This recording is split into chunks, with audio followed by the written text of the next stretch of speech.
ओम नमो भगवते वासुदेवाय नमः। आज है वरुथिनी एकादशी व्रत, जो कि वैशाख माह के कृष्ण पक्ष की एकादशी। वैसे तो सभी एकादशियां सर्वश्रेष्ठ मानी गई हैं।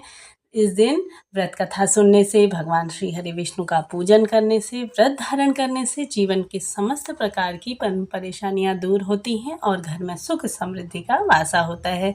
प्रिय श्रोताओं, चलिए वरुथनी एकादशी व्रत कथा हम यहाँ पे प्रारंभ करते हैं। तो जैसा कि धर्मराज युधिष्ठिर बोले, हे भगवान, मैं आपको नमस्कार करता हूँ। आपने चैत्र मास के शुक्ल पक्ष की एकादशी अर्थात कामदा एकादशी के बारे में विस्तार पूर्वक हमें बतलाया। अब कृपा करके हमें वैशाख कृष्ण पक्ष की एकादशी का क्या नाम है तथा उसकी विधि एवं महात्म्य हमें बताइए। तब भगवान श्री कृष्ण ने कहा, हे राजेश्वर, वैशाख माह के कृष्ण पक्ष की एकादशी को वरुथिनी एकादशी के नाम से जाना जाता है।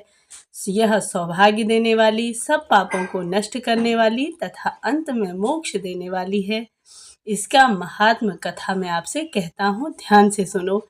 तो जैसा कि प्राचीन काल में नर्मदा नदी के तट पर माधंता नामक एक राजा राज्य करते थे।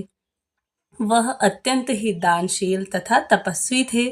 एक दिन जब वह जंगल में तपस्या कर रहे थे, तभी न जाने कहाँ से एक जंगली भालू आया और राजा का पैर चबाने लगा।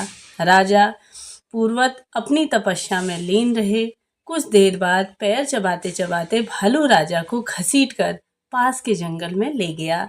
राजा बहुत घबराया, मगर तापस धर्म अनुकूल उनने क्रोध और हिंसा न करते हुए भगवान विष्णु से प्रार्थना की। करुण भाव से भगवान विष्णु को पुकारा। तब उसकी पुकार सुनकर भगवान श्री हरि विष्णु प्रकट हुए और उन्होंने चक्र से भालू को मार डाला। राजा का पैर भालू पहले ही खा चुका था। इससे राजा बहुत ही शोकाकुल हुए। उन्हें बहुत दुख हुआ और उन्हें दुखी देखकर भगवान विष्णु बोले, हे वत्स, शोक मत करो। तुम मथुरा जाओ और वरुथिनी एकादशी का व्रत रख के मेरी वराह यानी कि अवतार मूर्ति की पूजा करो। उसके प्रभाव से पुनः सुदृष्ट अंग तुम्हें प्राप्त हो जाएगा और इस भालू ने तुम्हें जो काटा है, यह तुम्हारे पूर्व जन्म का अपराध है। भगवान की आज्ञा मानकर राजा माधंता के मथुरा जाकर श्रद्धापूर्वक वरुथिनी एकादशी का व्रत किया। इसके प्रभाव से राजा शीघ्र ही पुनः सुंदर और संपूर्ण अंगों वाले हो गए। इसी प्रकार से एकादशी के प्रभाव से राजा माधांता स्वर्ग गए।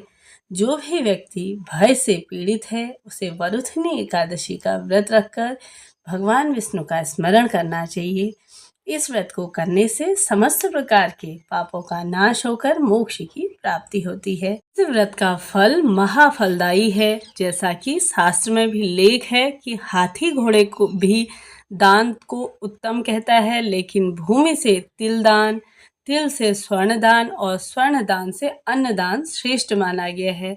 अन्नदान से भी श्रेष्ठ कन्यादान और वरुथिनी एकादशी का व्रत सर्वश्रेष्ठ माना गया है।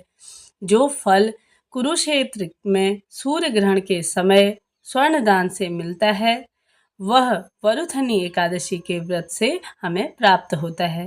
अगली कथा है एकादशी की। तो पौराणिक कथा के अनुसार मुर नामक एक भयंकर दैत्य था। उसने चारों तरफ हाहाकार मचाया हुआ था। इतना ही नहीं, मुर ने इंद्र और अन्य देवताओं पर भी विजय प्राप्त कर ली थी और उन्हें उनके सिंहासन से हटा दिया।